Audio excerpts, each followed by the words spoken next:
ॐ नमो भगवते वासुदेवाय। शान्ताकारम् भुजगशयनम् पद्मनाभम् सुरेशम्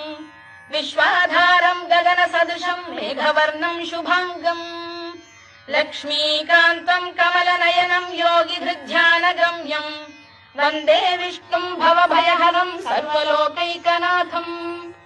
मेघश्यामम् पीतकौशेयवासम् श्रीवत्साङ्कम् कौस्तुभोद्भासिताङ्गम् पुण्योपेतम् पुण्डरीकायताक्षम् विष्णुम् वन्दे सर्वलोकैकनाथम् नमः समस्तभूतानामादिभूताय भूभृते अनेकरूपरूपाय विष्णवे प्रभविष्णवे सशङ्खचक्रम् सकिरीटकुण्डलम् सपीतवस्त्रम् सरसीरुहेक्षणम् सहारवक्षस्थलशोभिकौस्तुभम् नमामि विष्णुम् शिरसा चतुर्भुजम् छायायाम् पारि